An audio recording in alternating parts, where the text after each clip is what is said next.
Hey everybody, Eric Dorward here with the Spartan Rocketry Club, continuing my build, my reconstruction build, as it were, of the Estes Sentinel ATA missile. So I'm going to get started on the fins. Maybe we'll get to the motor mount, I don't know, but we'll see. In any event, this is going to be a bit of a learning experience for anybody who hasn't built an older kit. So this kit, as mentioned, it's vintage, right? It comes from the era before laser cut. So fortunately, I don't have to cut the fins out myself. That is a royal pain. They are die cut, but die cut is very, very different from the nice laser cutting that we're used to now.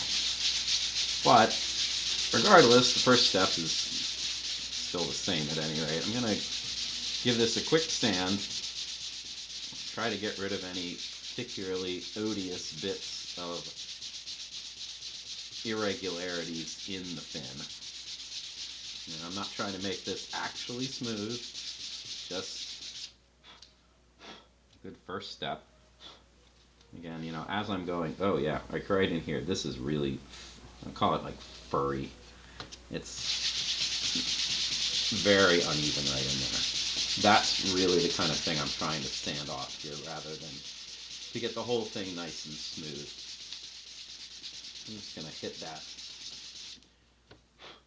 that spot in particular. Try to get it. It's better over here. This is actually, there's like a whole seam of it that seems to be running the whole way down the rocket, or the fin rather. Well, that's annoying. So let's focus on that a little bit more.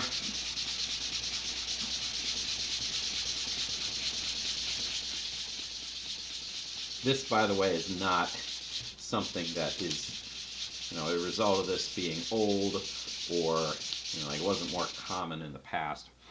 It has nothing to do with the fact that it's die cut. It's just sometimes you get a piece of balsa and it has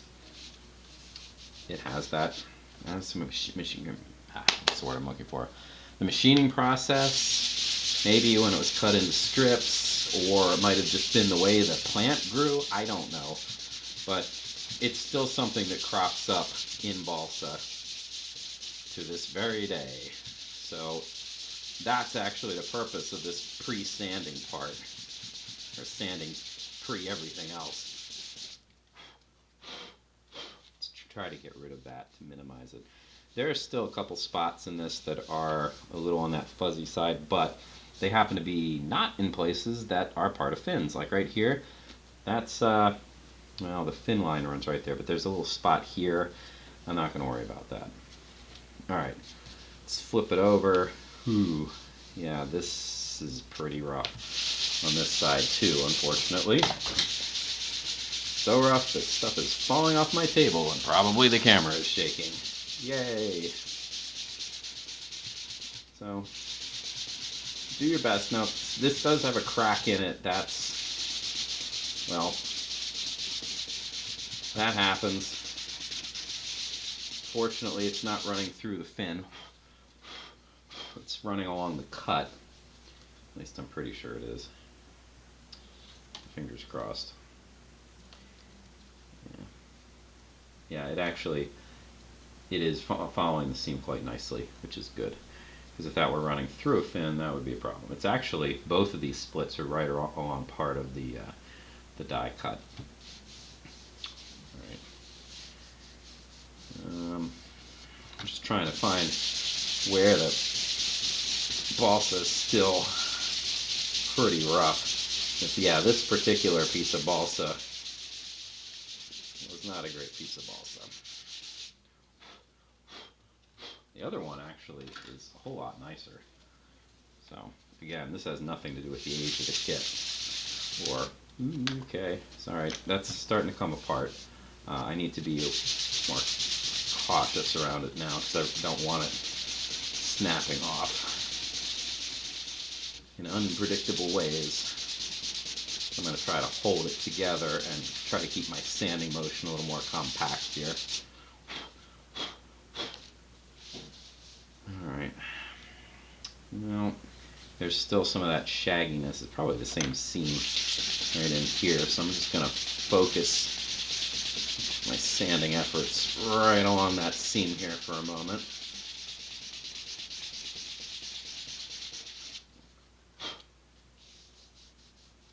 Still over here, making progress.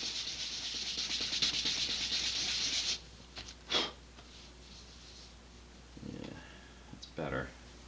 Still needs a little more though. This is still, I'm checking. If it were part of the scrap part, I wouldn't care. But unfortunately, it's not.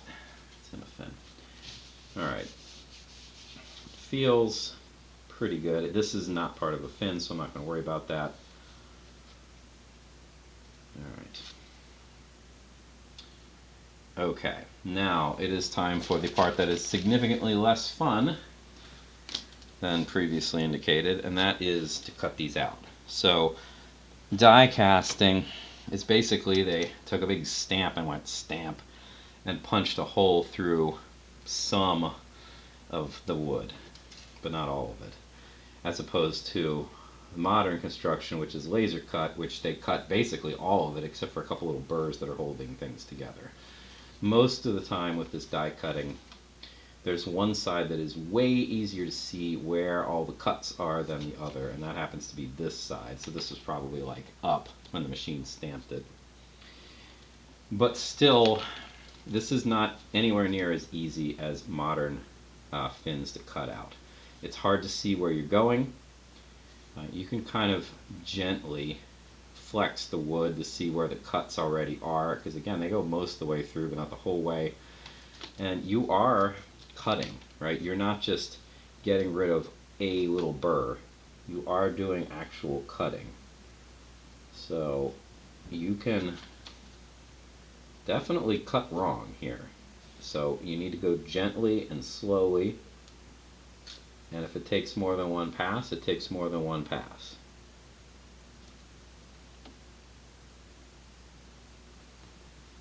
Again, slow is the name of the game here. Now that was the easy cut because that was the one that was with the grain.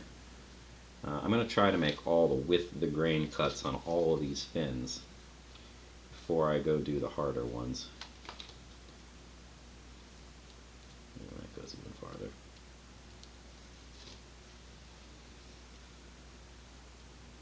Okay. Alright, some of that's cut through. Alright, now the ones that are across the grain, yeah, that gets messy because across the grain is hard to keep the blade where it's supposed to be. Like I just completely went out of where the die part is, and I just did it again. Right? Fortunately, I was cutting into the scrap part of the wood, not the good part of the wood. That doesn't hurt anything. But if you end up, you got to be careful. That's really the bottom line. This is something I don't miss from the olden days. I've actually got, because this crack went right along one of the die imprints, most of this is out already.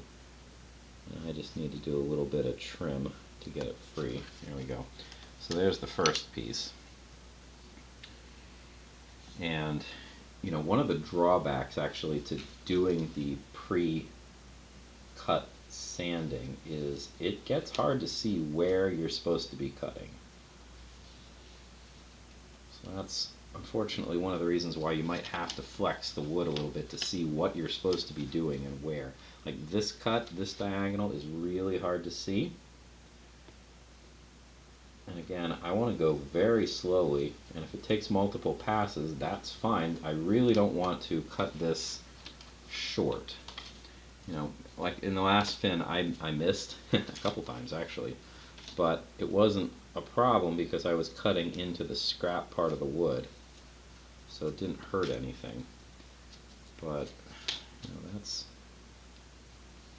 there we go.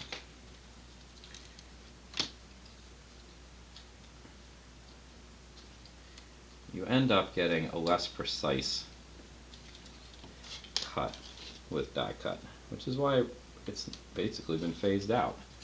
It's probably cheaper to use it with a laser too, I would think. I don't know. That's just a guess. All right, so continuing on, where is the next cut? Now, there are, well, each of these sheets has 2 long ones and 2 short ones. And I can see the crack here. Crack actually doesn't go quite the whole length. That's where it ends. But that's mostly free. That's good. And then, okay.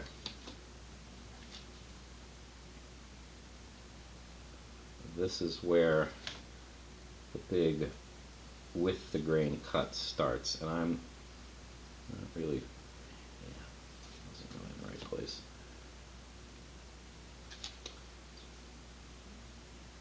Okay.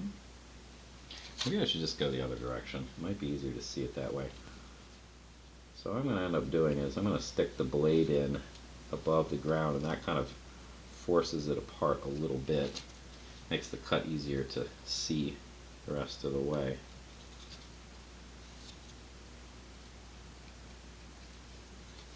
Okay.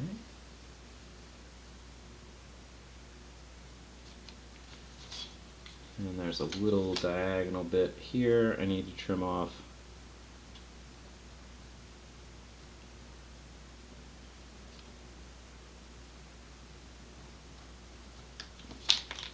Okay. Actually, that's not quite through either. There we go. And then, okay. There's a little bit there.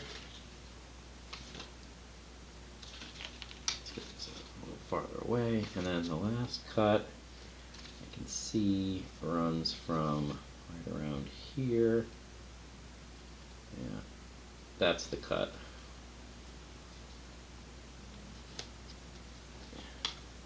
It's like, there we go. Okay. Last one, and this one's going to be, this one's going to be a little on the trickier side because again, it's very hard to see where that cut was. That's the easy one. So another that I can see reasonably well here. There we go. That's broken off. Let's see if I can't make this diagonal cut.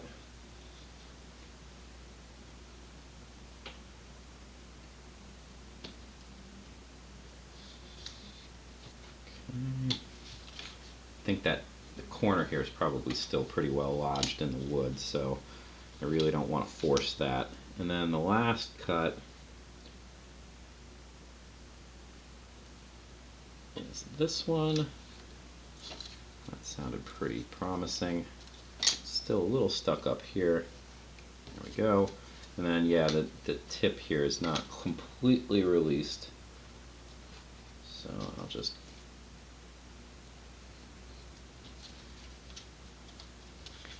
check that. Okay. And there's a little burr that came along for the ride. We'll just chop that off. All right. So yeah, so this process is obviously rather excruciating. Now, oh, there's a burr on that one too. Just trim that right off. Okay.